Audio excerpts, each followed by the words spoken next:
everyone, welcome to the stream. I have a new mic here. I hope the sound quality and the volume is okay. If anyone has any trouble hearing me, let me know in the chat. And I have my Seestar S30 in my backyard. We're looking at a couple of open clusters, NGC 1528 and 1545. This is a mosaic that I'm taking just to get the framing that I want. So it's been going on for about 40 minutes and about 28 minutes of data. So if you look at what the mosaic looks like, the blue outline is what I'm looking at, and the white outline is what my field of view is. So we're here. We're taking an image of 1545, 1545-1 in the center. So,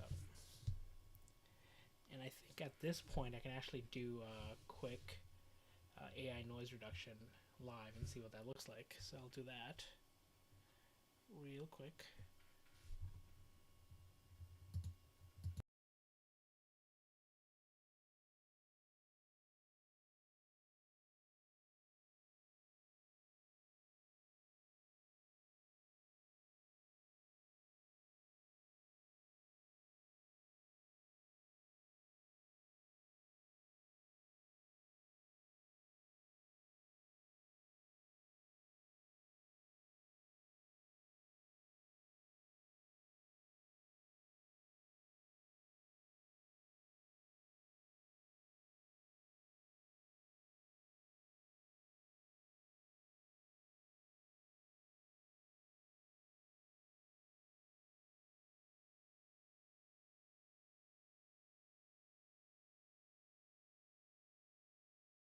YouTube just warned me that people could be getting buffering. If you have that, let me know.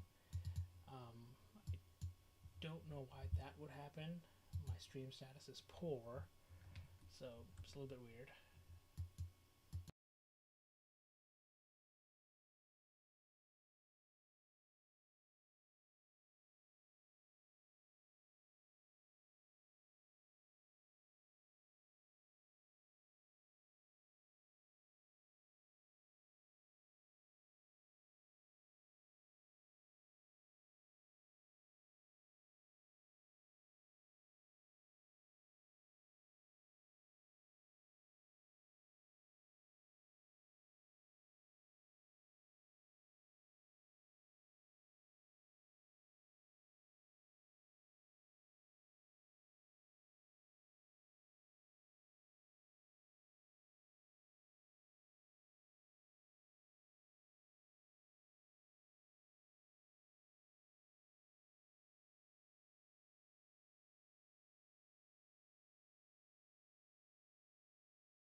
Hmm.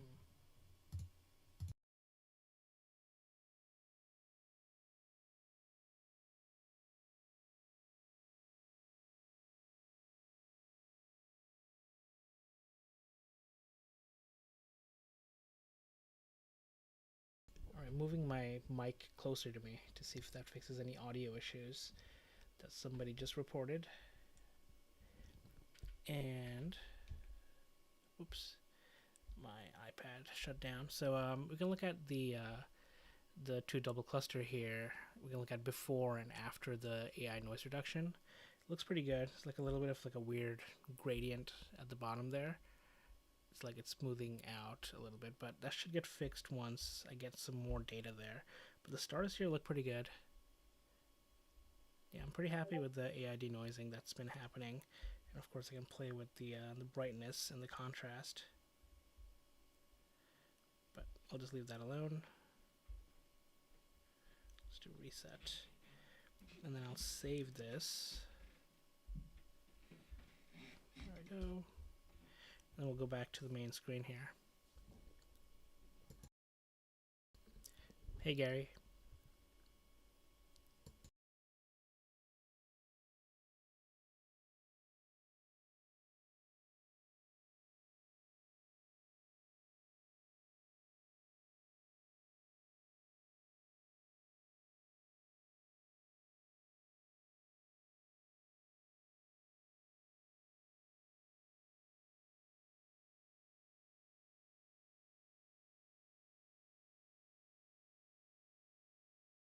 let me know what my audio quality is. So I'm using a new mic, so it looks like maybe it's not loud enough. The target is a couple of open clusters, NGC 1528 and NGC 1545 down here. And the moon is out, so I'm trying not to get too adventurous.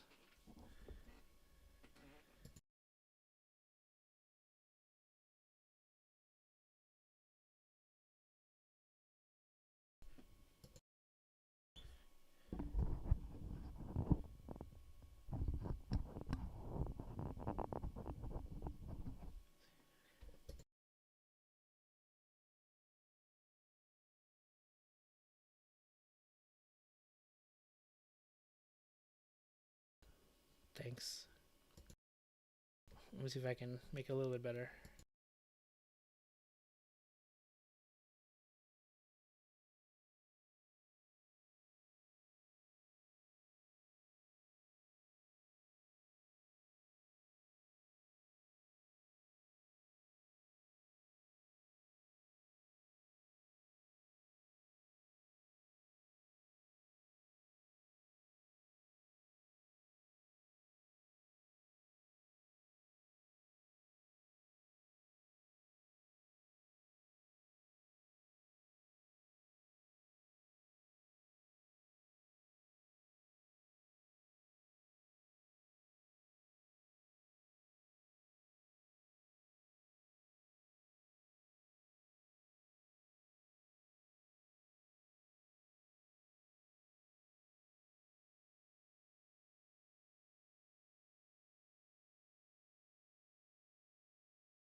I think just like the normal amount. There's no nebulosity in this area, at least not ones that we can easily see.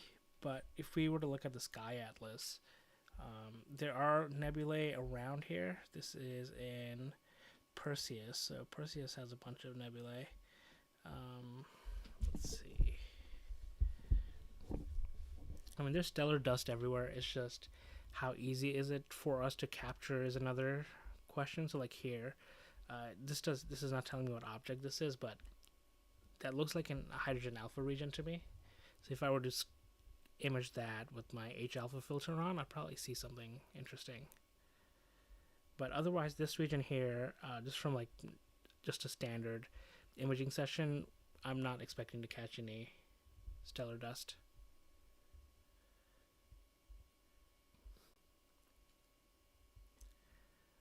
Like if we went here, this is the California Nebula.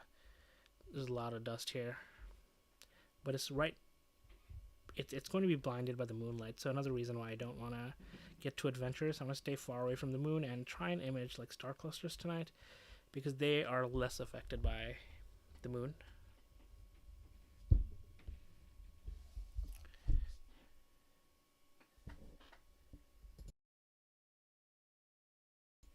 Yeah, there's a lot of noise here. Yeah, definitely a lot of noise. The moonlight doesn't help, for sure. But I can do an AID noise that'll remove some of the noise. So we'll see what it looks like.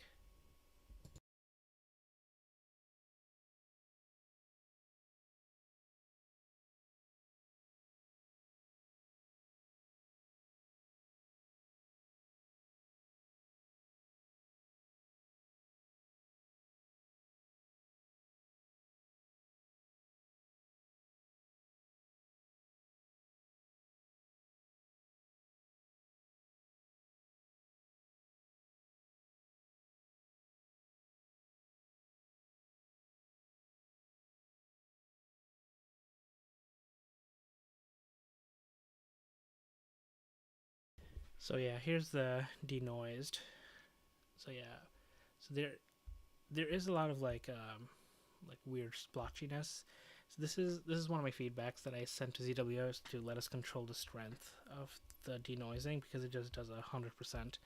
But you can see it's not really stellar dust. This is probably moonlight. If I had to guess, the moonlight is near the corner here. So if you look at the sky atlas, we'll see it. So we have our target there, and then the moonlight is like to the bottom right. So you can see, like from here to here, the moon is very bright, and it is affecting it. Yeah, it's that has to do with how the imaging is done, because it's doing a mosaic. The corners aren't getting as much data as the center area, but that can be fixed in post processing.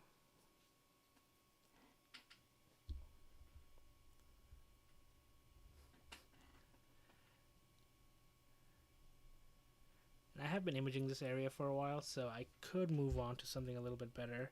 Let's see what else is up. If I were to look, it should be like in this area.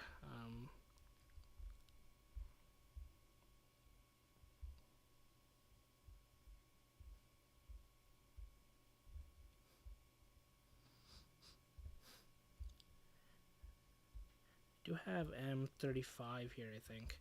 So yeah, M35. There's NGC 2158. This is another really nice open cluster region. So I can do a mosaic here too. And we can catch 3 objects in one. So I could do this next. Okay, let me do this. The only problem with this area is that it's even closer to the moon. But let me try it anyway.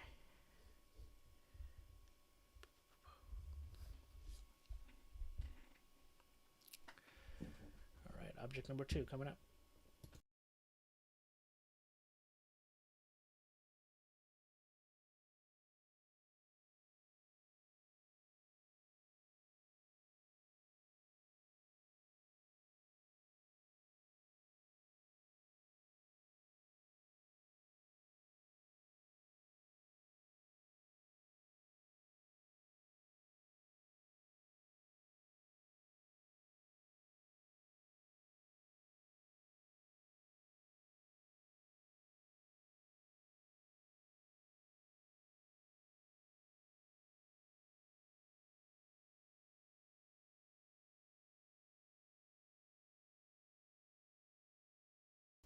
Yeah, we can see the gradient from the moonlight here.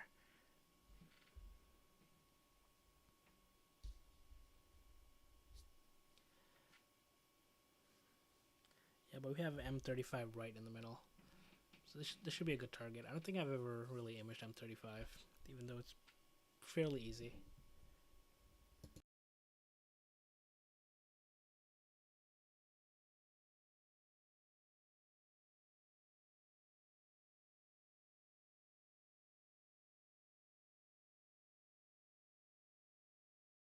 Whoa, that looks weird. Yeah, I wonder what's happening that way.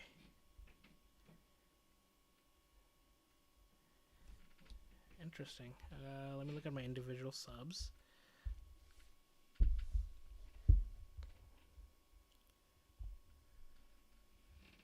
Wow. Something in that direction of the sky.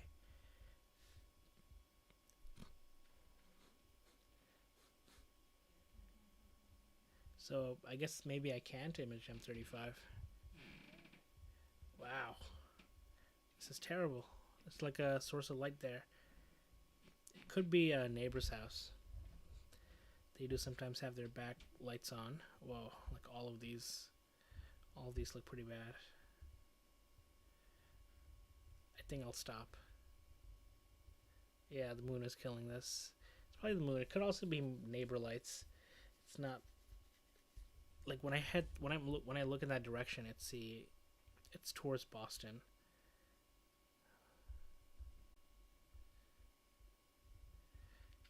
Okay, I'm just gonna stop this. Yep. This is not gonna go well. Alright, sorry, M35.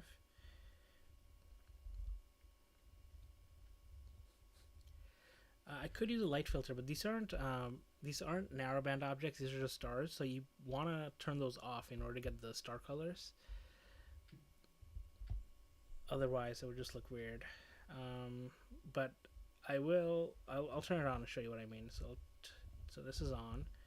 I'm going to start this again. Let's see. It restarted, so that's good. It didn't ask me. It's supposed to ask me. But let's see what it looks like.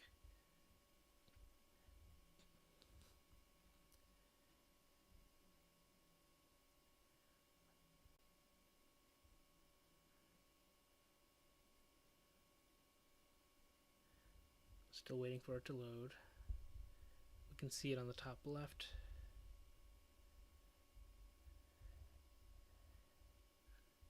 Alright, yeah, so this is what it looks. There's something in that area. It's just like, it looks super weird. So this is with the light filter on. Strange. Huh.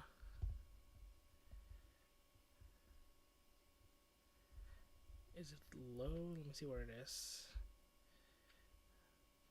Yeah, I don't know. It's probably the moonlight. Moonlight is probably really messing with this. Okay, I'll stop. Light filter didn't work, sadly. Okay, so let's find something farther from the moon.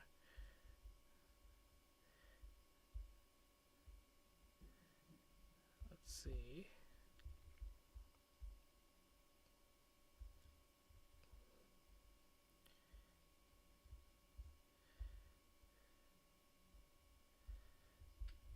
We do have that star cluster. I have a couple of, it's on this side of Polaris. I could do the Heart Nebula. Yeah, maybe I'll do the Heart Nebula. We'll do framing. Increase it. I'll just do it like this, and then go to. Yeah, that wasn't much better. But let's see if the Heart Nebula, which is much farther away from the moon, has any luck. Although the moon is pretty high in the sky right now. I think that's the bad part. It's dominating.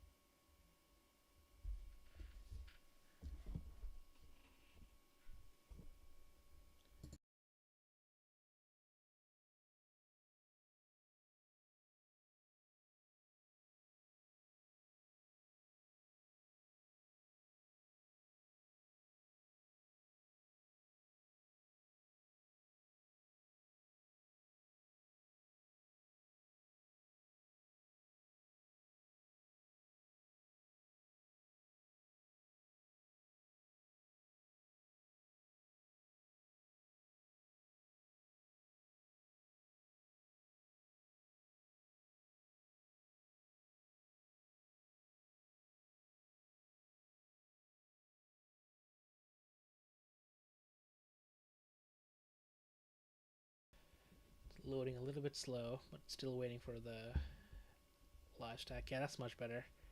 Yeah, I gotta point away from the star, from the moon. Sorry. We have the central star cluster of the Heart Nebula. So we can keep it here for a little bit and then see what we see. 1795. I also have couple more images of the Heart Nebula that I can probably add to this later on in post-processing. Let's see if I can find it.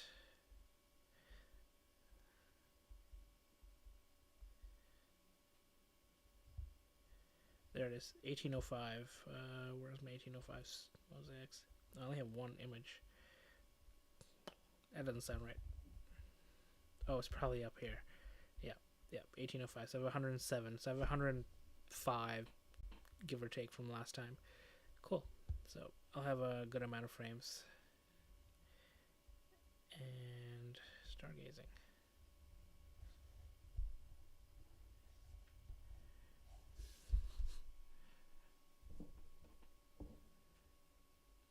Cool. This looks better.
I do sometimes wish that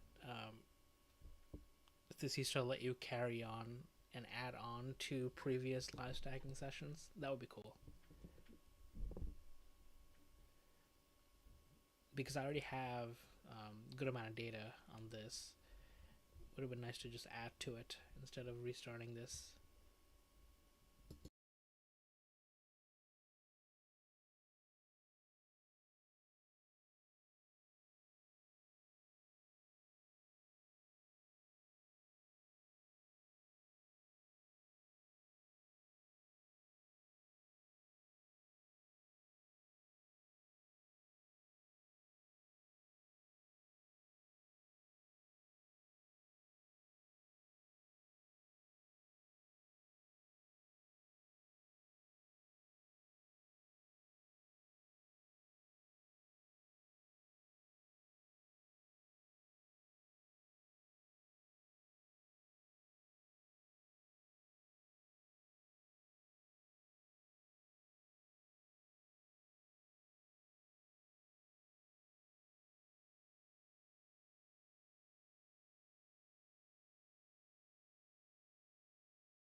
We actually have really good seeing tonight, and if it wasn't freezing, I would have taken out my C8 to look at Jupiter, but long day, and I did not have the energy to do anything other than the Seestar.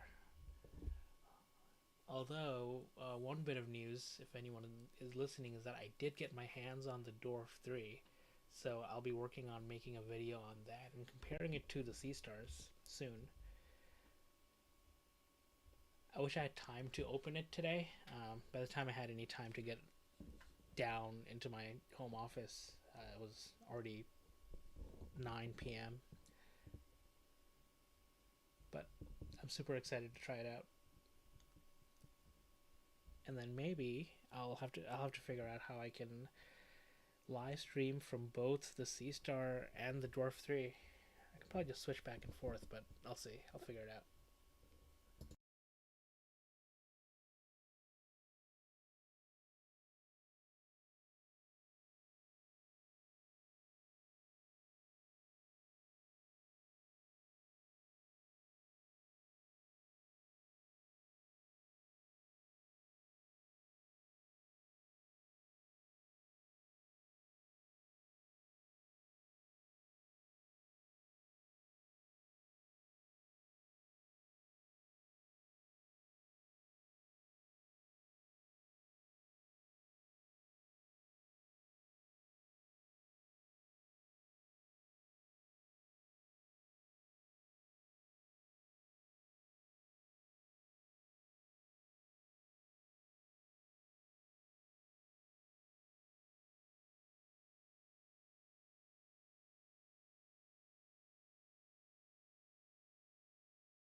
I think maybe I'll pause this for a little bit and then go to the moon.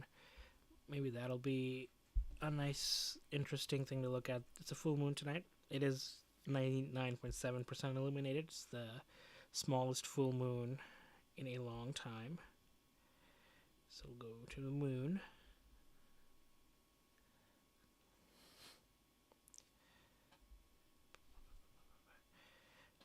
Let's see, go to moon.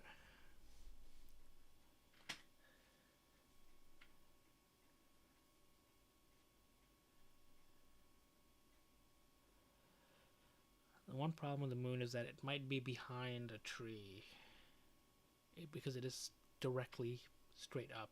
I'll look at it come out in the wide field camera. It is so bright. There it is. Ooh, look at that. Seestar did such a great job, and I think they kind of mostly fixed the sharpening. Oops. Go that way. So this is a little trick. If you just take your finger and you drag the screen a little bit, it moves a few arc seconds, I think. Yeah, and depending on how much you do it, it moves a lot or not at all. And this is, look at it, this is with the wide field camera. The moon is super bright today. Insane. No, well, that didn't mean to do that. Let's go back to the moon. Oops. Let's go back to the moon. Moon. Go gazing. And skip. There it is. So yeah, so I can take a picture. This is the full moon. Looks interesting. If this was a bigger scope, the craters on the moon would have looked clear, but you can see just how crispy the air is today. So I can do 4x and then we can see what it looks like. I'll do a raw video. But yeah, this looks fairly nice in my opinion. But I'll go back to 1x. I'll click on video. I'll click on raw on the right side. I know this isn't, the screen isn't showing my clicks, but I can hover my mouse over it. It's a raw. And then I'll do a quick video, maybe 30 seconds worth. This takes images at, or videos at 30 FPS. So 30 seconds of 30 FPS is about 900 frames.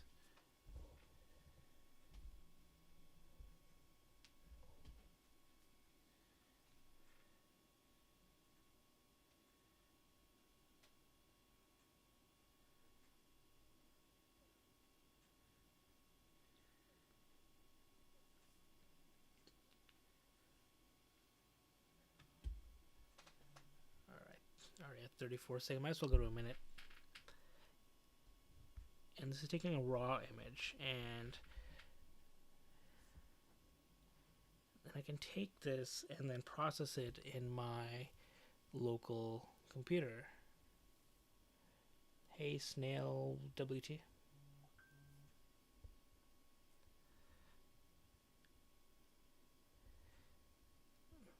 Alright, got my minute-long video.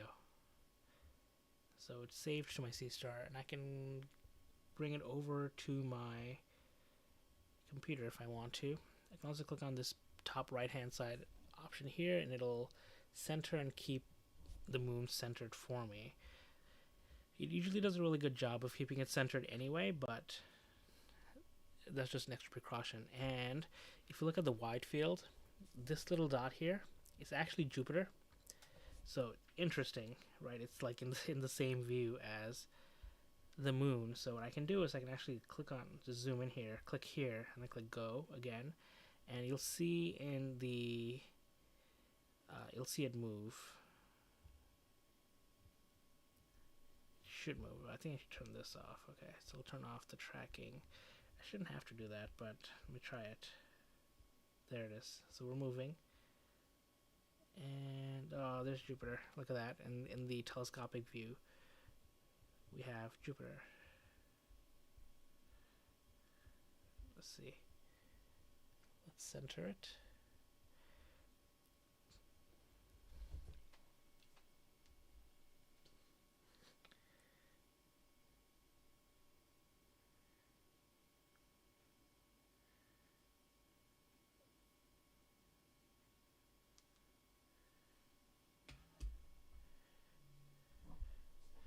I'm just going to bring up the toggle, and then let's move it pretty slowly into view.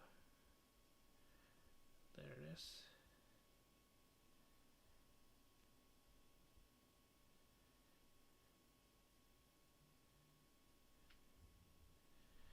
Let's see if it can center it now.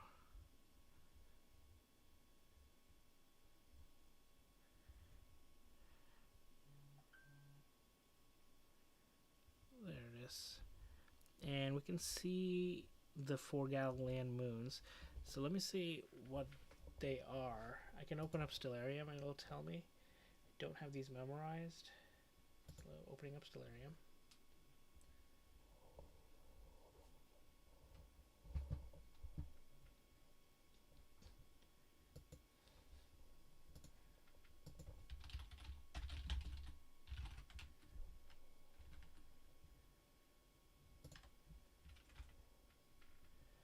if I bring up Stellarium here and I look up Jupiter,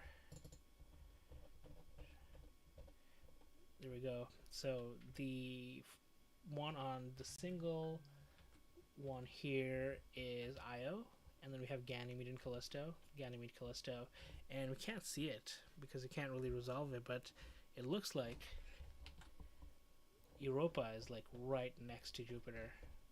Maybe I should have taken my C8 out. But that is Jupiter, right next to the moon.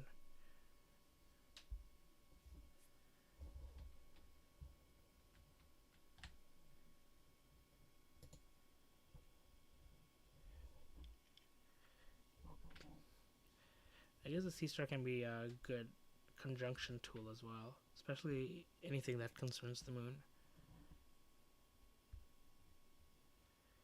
You can see a bunch of random stars here, here, and here.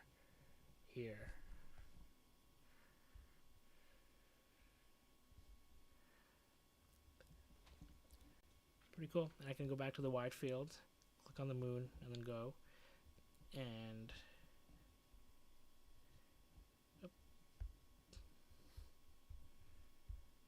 let's see.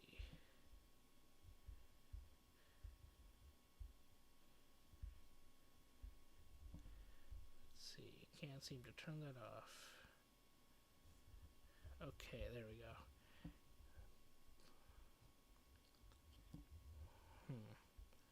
Seestar is moving, request is denied.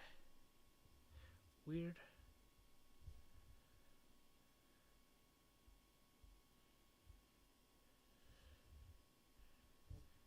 Weird.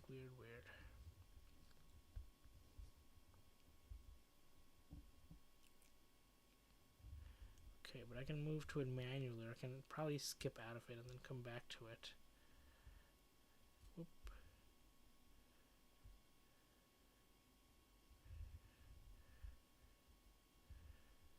There it is. There is our moon. Hey Thunderbolt, I am right outside of Boston, Massachusetts. Like I think it's like 4 miles northwest of Boston. So my skies are pretty light polluted. The moon definitely is not helping tonight.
So I did just learn that if you are tracking, which is this top right option here, then you can't use the go to point and go function. So if I go here, I click somewhere and I click go, it's not going to, and it says Seestar is moving, request is denied because of this little tracking icon. So we need to turn that off in order for us to do point and go. Learn something new today.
Just doing another quick video.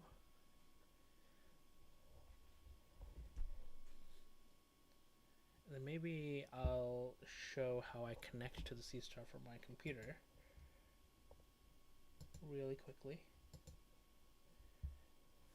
Once this is done, and then I'll copy this over to my computer, and maybe we will do a quick editing session.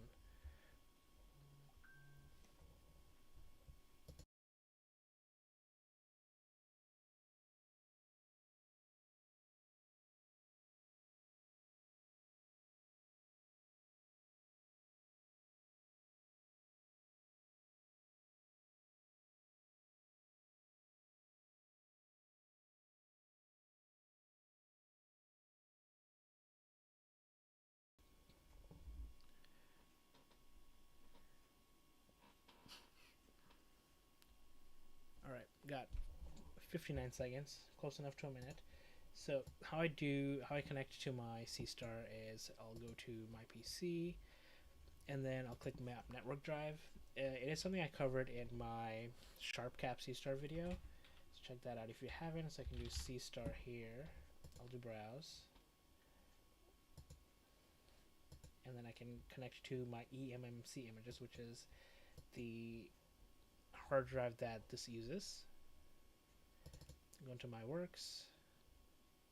It's going to be a little bit slow because I'm doing this over Wi-Fi instead of, and then I'll go to Lunar, and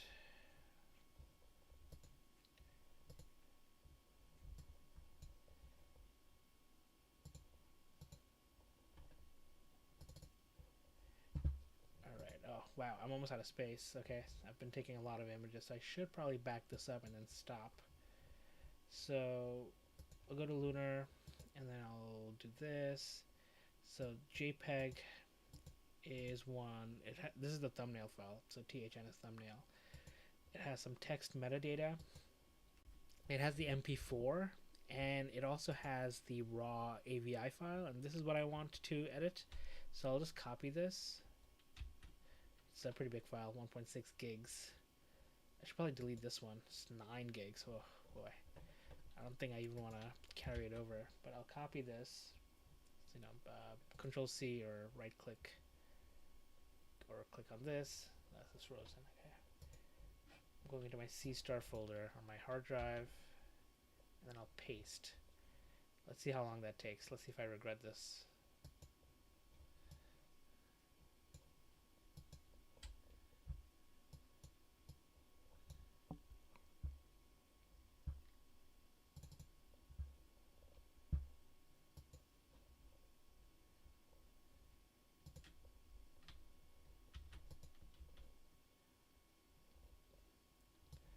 It's starting to copy over. So let's see if I move this out of the way. Whoa, it is frozen. Let's bring this up.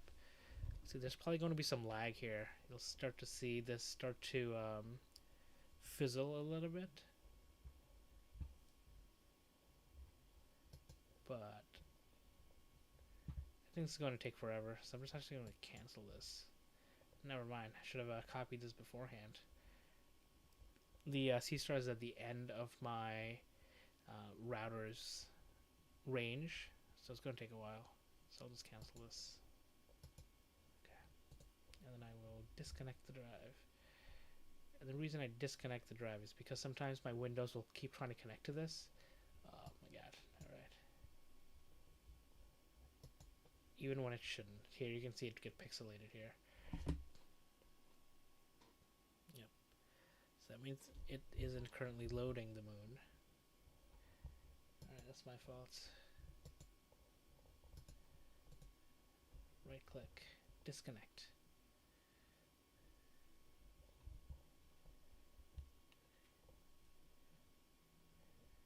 Disconnect. There we go. If it lets me. Alright, now this is loading.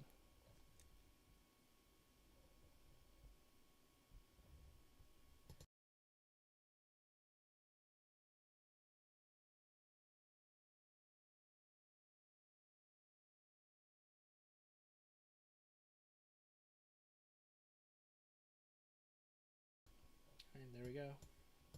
PC's not responding, but this is doing okay.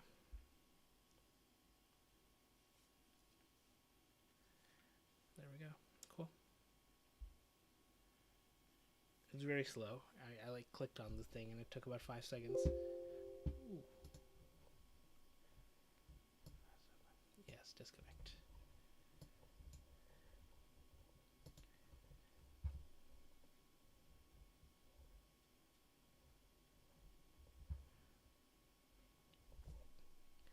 Just a little bit of pixelation there. That means it's not fully loading right now. It is not letting me disconnect. It's so easy to connect.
Ooh, my computer's struggling.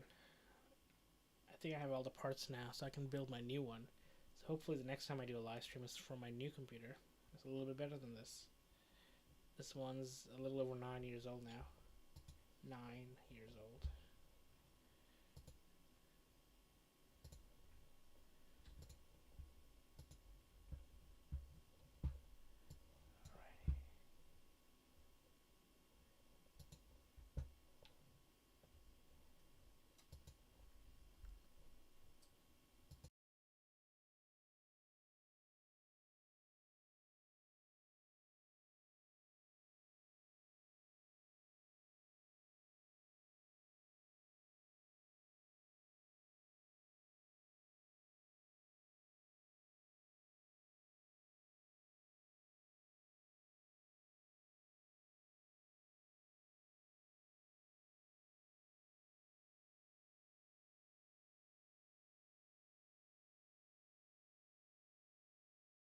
Alright, I think my connection has stabilized. So I'll just leave the moon alone, and then I'll see if I can find a deep sky object to image. It's not the Heart Nebula, because it was kind of boring, because it takes a little while. So let's go to stargazing, skip, and then I'll go into my atlas.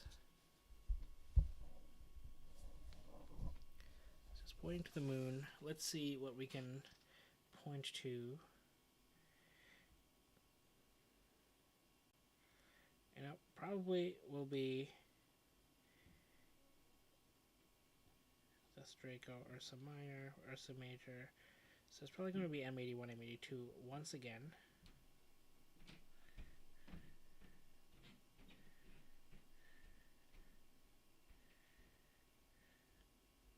There they are. So let's go to. Galaxies are usually a popular target.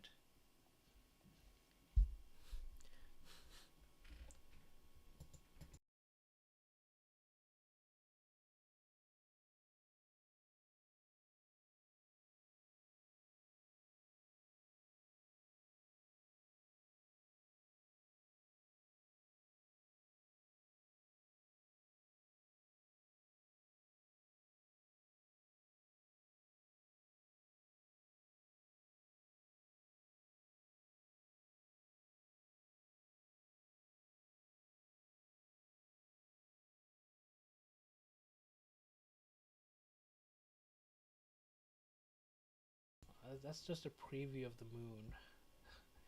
It should clear out soon. I like the reflection here. Looks like the moon, but this is way too bright. So once this enhances, Yeah, so once that bar goes all the way to the right, we should see our first 10-second image of the M81 M82 region. My goal is to try and get like 3,000-4,000 frames of that region and then stack it, see if I can get any decent amount of detail. So there we go.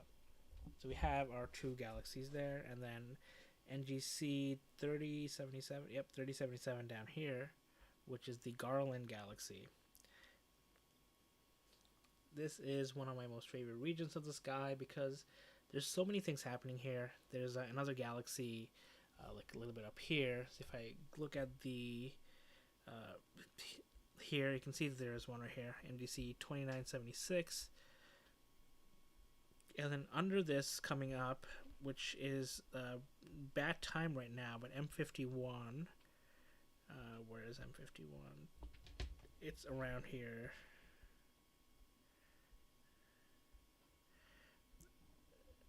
Let's see if I can find it. Oops. It's like M51. Let's go to, there it is. Where it is? Yep, it's on the it's on the other side of the Big Dipper. Yeah, so we can see that this is the tail. So it's by Alcade. So we can see this is the tail, and then this is the Dipper part of the Big Dipper. There we go. Now it shows up. So like M51 is here. Yep, so that's nice, and then M101 and then M94 is in that region as well. So there's a lot of nice stuff coming up for us in the very near future. Winter is the galaxy season. Sorry, Cloud Red. Thanks. I think I need to get closer to my mic. It's a brand new mic, and I need to figure out how the volume on this works. But let me know if this is any better.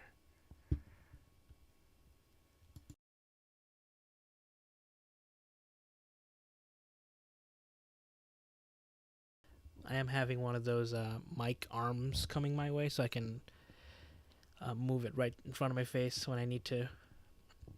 But I think right now it's not as sensitive as I'd like. I suppose I could go back to my older mic for now, but I need to break this one in. Thanks for letting me know.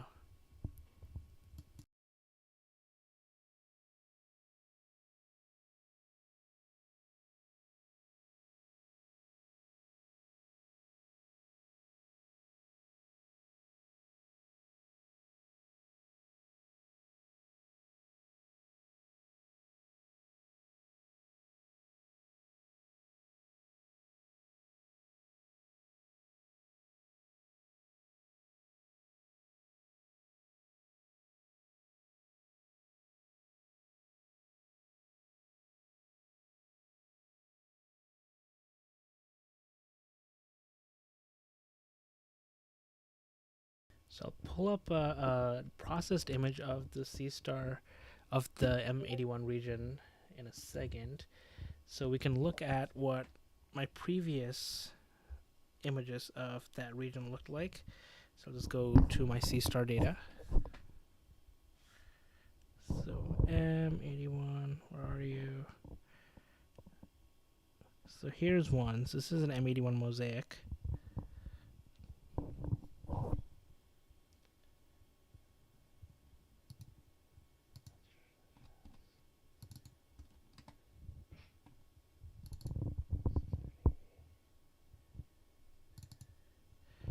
So that's one.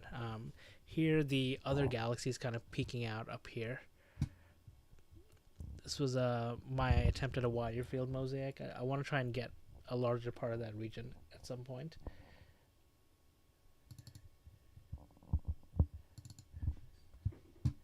But here is a nice image of 676 frames, so it's about 6,000 seconds, 6,700 seconds of what M81 and M82 looks like. And if we go back to my stream to my iPad, this is what we see. So we can do a little comparison between a previously stacked version whatever 6700 images comes out to, 6700 seconds of data comes out to, versus this, which is, actually this is from before. So if I go back to my current view,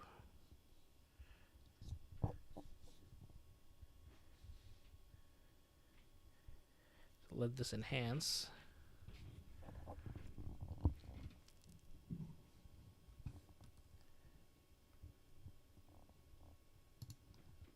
There we go. So this is 4 minutes versus let me just quickly do the math. About 111 minutes, almost 2 hours, a little over an hour and a half of data here versus 4 minutes. And I can add this to this and get an even better resolution image.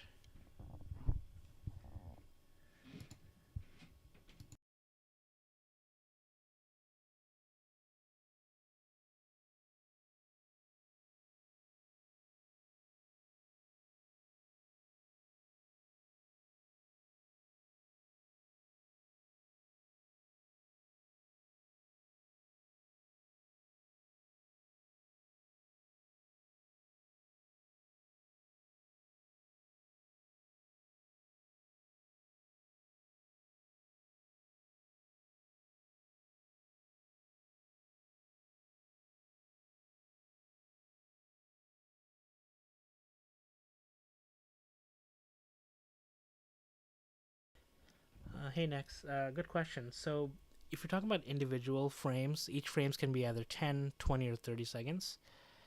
And the total integration time is unlimited, I think. You can go as long as you want on each target. You're probably limited by nighttime and clear skies. Thanks for the feedback, CloudRat.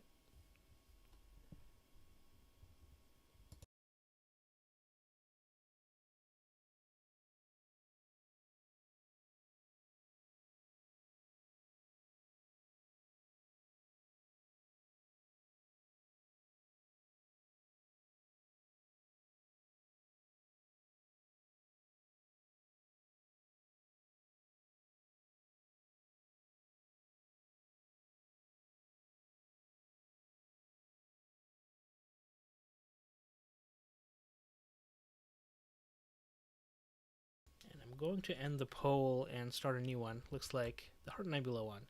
Poor Soul Nebula. It does look like a bug, but I'll end it and I'll start a new one.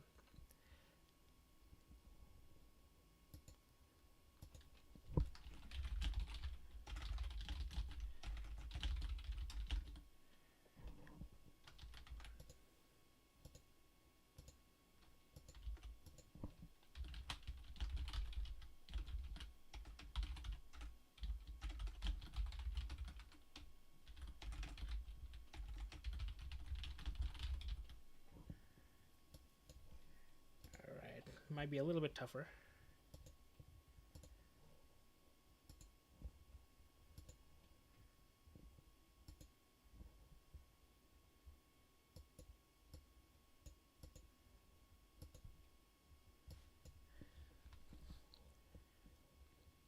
Looks like people do like the Horsehead. Let me show you a image of the Horsehead Nebula that I took a while ago.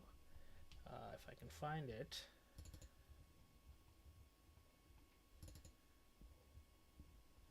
Yep, okay, found it.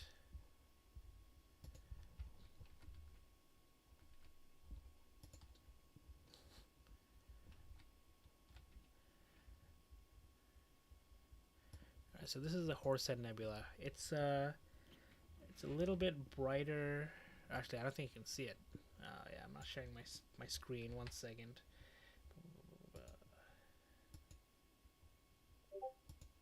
Display capture. There we go. Transition. Yeah, so what we're seeing here is about 90 minutes of the M81 M82 region from a couple weeks ago that I took during another live stream. And here's what we see tonight at 7 minutes. So I'm sorry you weren't able to see this because I wasn't sharing my screen. And then the Horsehead Nebula is, so I can show you this. So this is an image of the Horsehead Nebula taken with a small 60mm refractor. I wish I had something similar to show with the S30, but this is probably my best Horsehead Nebula that I've taken so far. So next you pre-ordered it, and then you had your dad's thinking I should have ordered the D3, but 18 weeks is a long time. Yeah, that's true. Do you have any Did they tell you when your S30 is coming? Because I know now anyone who places an order now is going to get it in March at the earliest, I believe. Um, yeah, Dwarf 3 also had a bunch of delays, I know. So yeah, it's a tough time for smart telescopes. Luckily, I actually got my hands on a Dwarf 3, so I'll be working on making a couple of videos on that, including one comparing it with the S30. So I haven't even opened the box yet. I've just been exhausted. It came a few days ago, but I'm excited to try it out.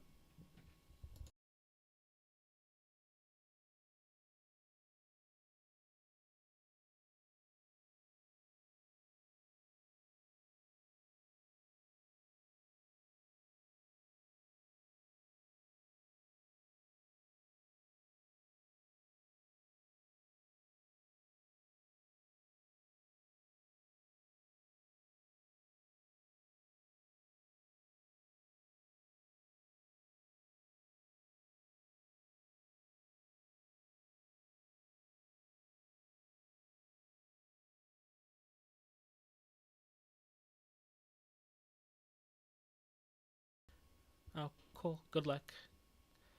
I hope it is the end of December, which is in like a week.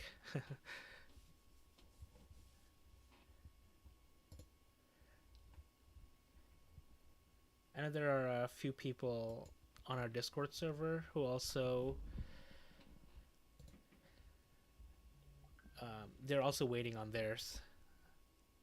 So I'll put the Discord link again, so you can join and commiserate with people who haven't gotten it yet.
And so far about the S30, I will say that it is extremely easy to set up.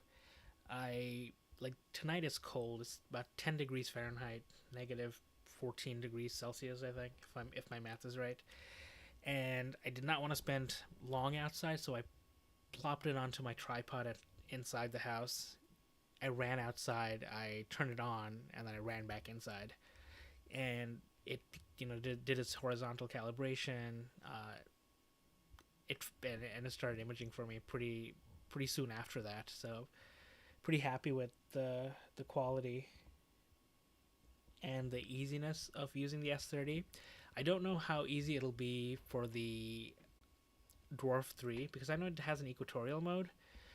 So, and I know I can use it without the equatorial mode, so it could probably be the same with the S30. I'll just plop it outside and see how that works. But if I want to use EQ mode, I probably have to spend a little bit of time making sure I polar align it. So I'll see. So I'm excited to see how that works out. I don't have any clear skies tomorrow night, so I think maybe next week will be the first time I get first light on it.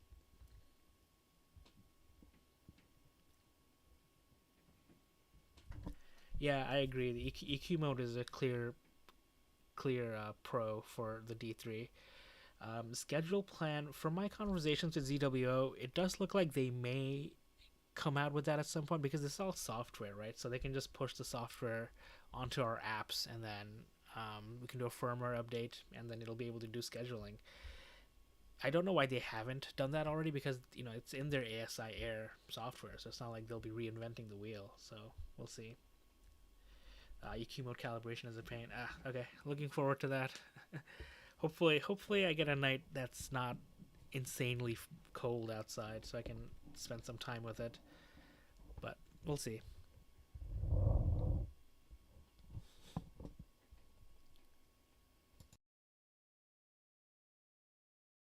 Yeah, I'll definitely keep that in mind, because I've had a lot of people ask me about comparing the S30 to the D3. So we'll see. I have 10 minutes of data on this. So what I'm going to do is I'm going to do a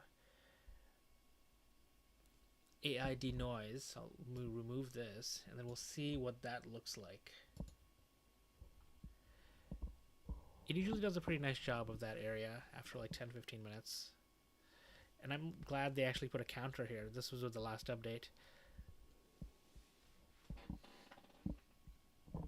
There we go. So this is after, and this is, if it loads. Go ahead. There we go. Before and after. Yeah. So it looks pretty good. Like the denoising here, I think M81 benefits the most, because the arms become more visible. You can actually see structure in the arms, which is pretty cool.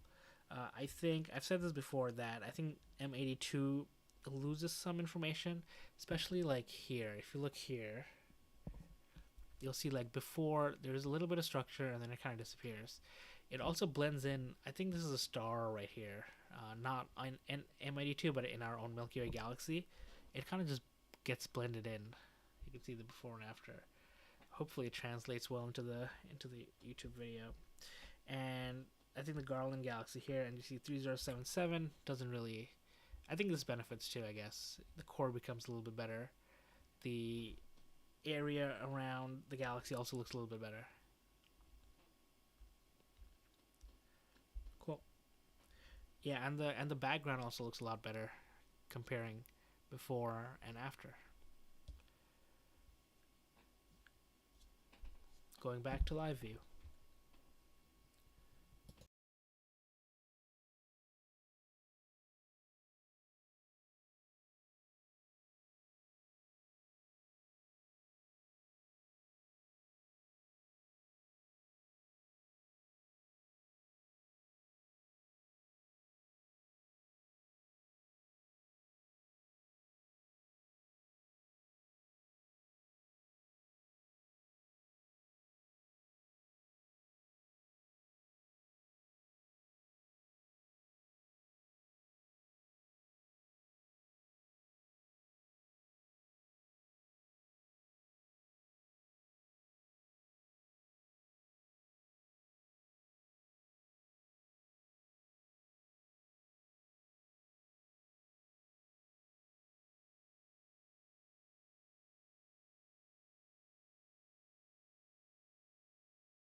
Guess I'll bring the other one back too. So this is again an 111 minutes, so 90 minutes short of 2 hours of integration time. No post processing done here.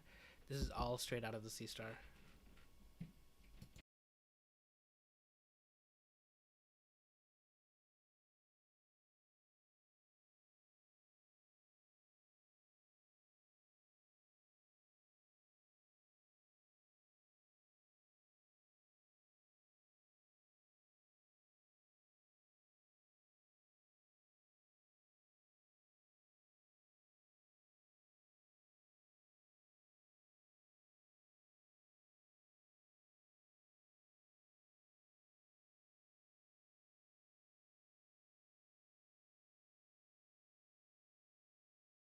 And this is going to be a shorter than normal live stream for me, so I'll probably may end this around 10:45 p.m., which is in another 16 minutes. So if anyone has any questions about anything, let me know. Otherwise, feel free to join the Discord channel, the Discord server. There's a pretty good growing community of astronomers and amateur astrophotographers there.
Oops, looks like I got some star trails for some reason.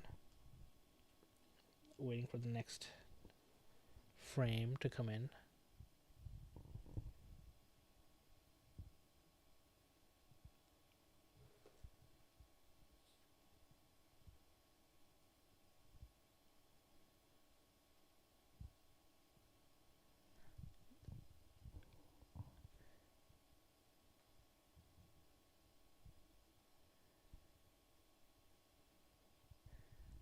I think that's stacked. I'm waiting for it. Yeah, it's stacked, so it went from 1530 to 1540.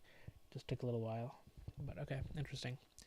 I hope it wasn't like a meteor strike and Seestar thought it was a star streak. Tonight is the peak of the Geminids, or I guess technically this morning was, but we should still be seeing some Geminids tonight. The overwhelmingly bright moon is counterproductive to seeing Geminids or any meteors.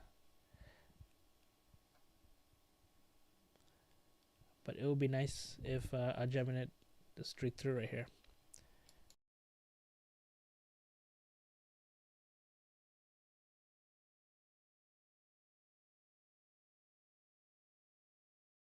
Although I think Gemini probably would go like this from bottom right.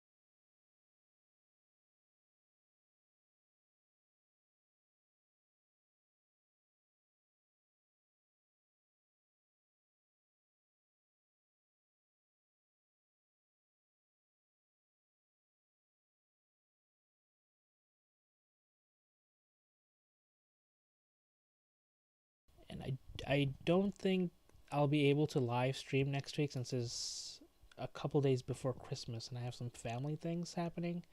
But and I didn't want to jinx it before, but I want to say that tonight is actually my 7th week in a row doing a live stream on a weekend.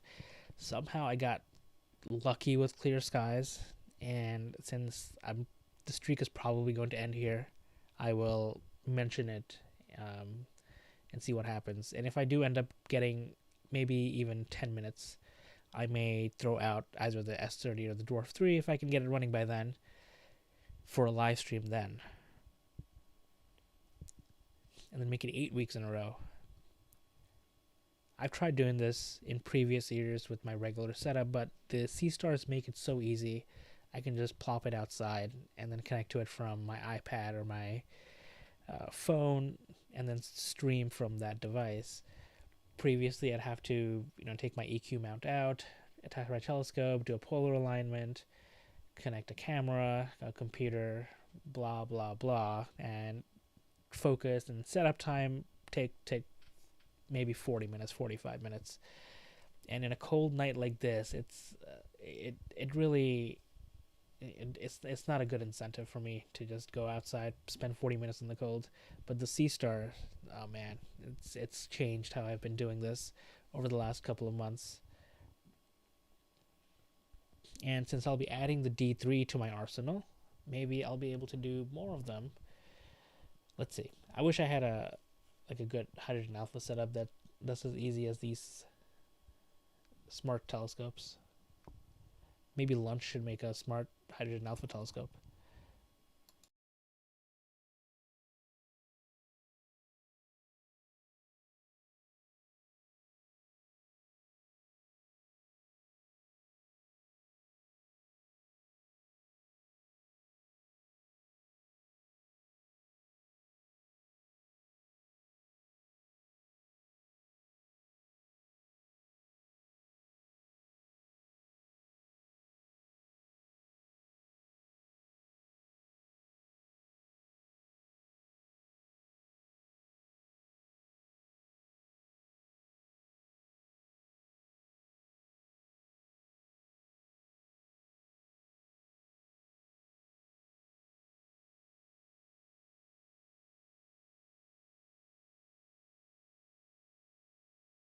And I've been doing live streams of the view through the telescopes.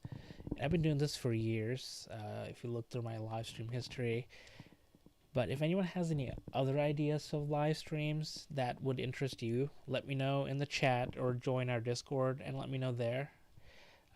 Especially if it's something I can do on a cloudy night, then I can just schedule it ahead of time. Maybe processing, but my processing videos aren't usually that popular anyway, so I haven't tried any processing live streams because who wants to sit through a loading screen? But who knows? If it interests you, just let me know. It will be good to get a pulse check.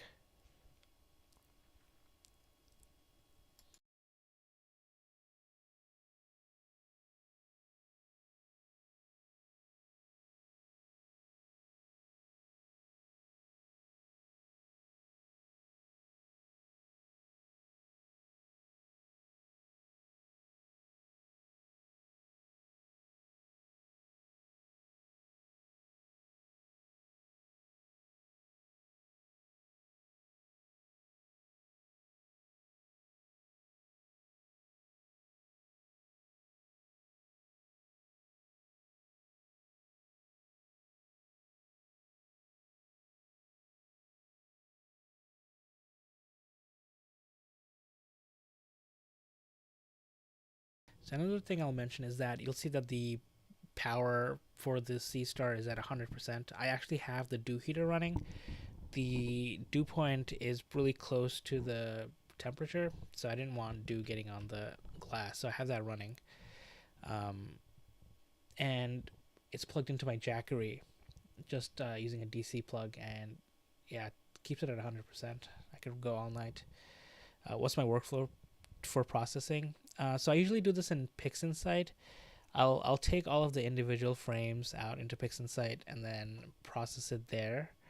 And that's a good question because I have been meaning to do a processing video there. Maybe I will eventually do one. You tried BSS? Do you mean DSS, Deep Sky Stacker?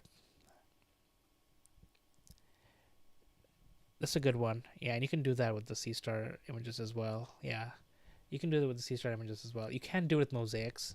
So that's the one thing to know about DSS is that mosaics won't work.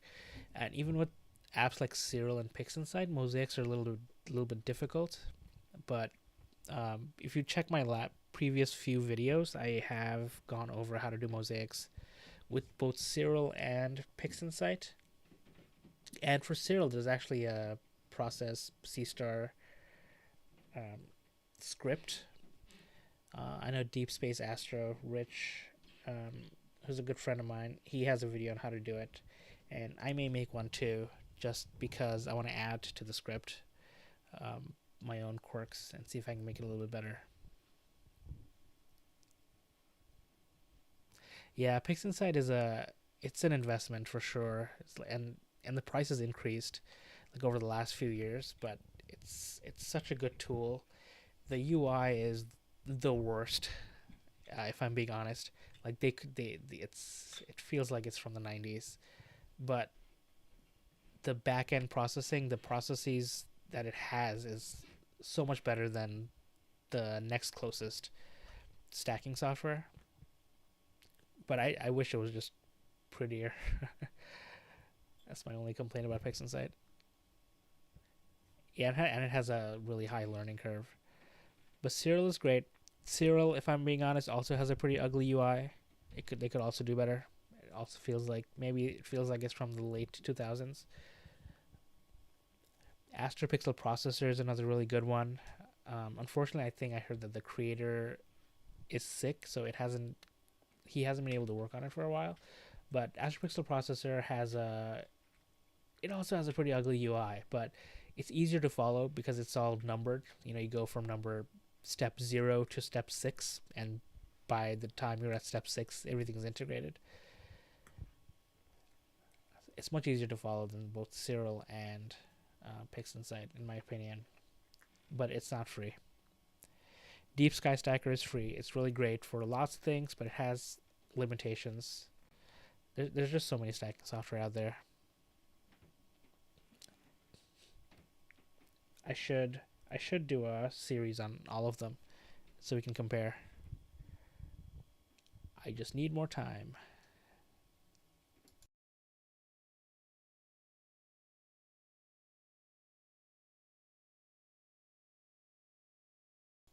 I've got another fail. Again, hopefully that wasn't a meteor.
Yeah, it is a common thing. I don't know why it's so hard to get.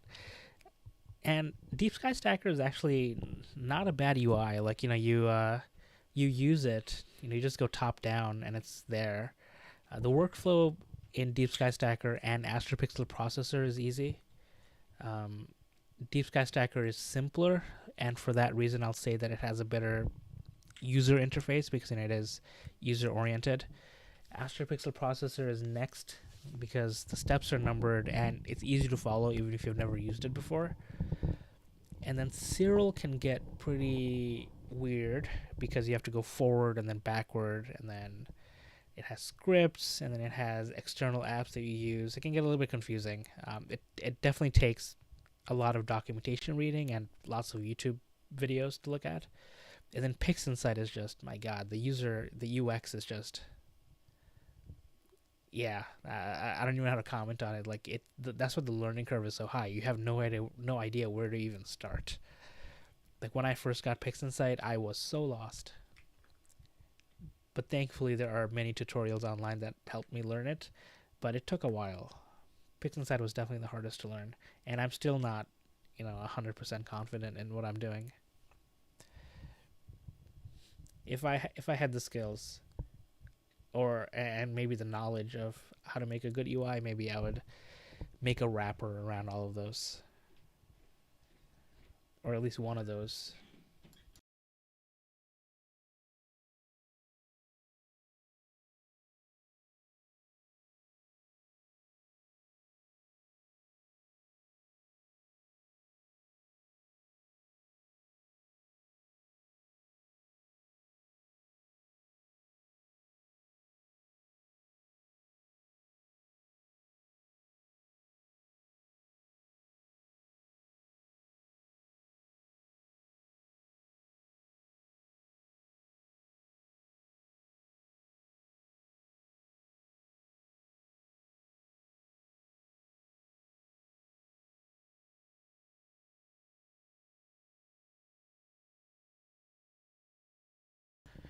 All right. Thanks to everyone for joining this live stream. Again, this marks 7 straight weeks of live streams. I probably won't get to 8 because I'm looking at my calendar. I have lots of family obligations next week, but who knows? It might happen if all the stars line up. But I'll be winding down this stream in a couple of minutes. I'll log off. Thanks to everyone for joining. If you haven't yet joined our Discord, please click the link. It's in the chat. It's also in the description. And join us. If you have any questions, feel free to ask. I am always around. Thank you, everyone.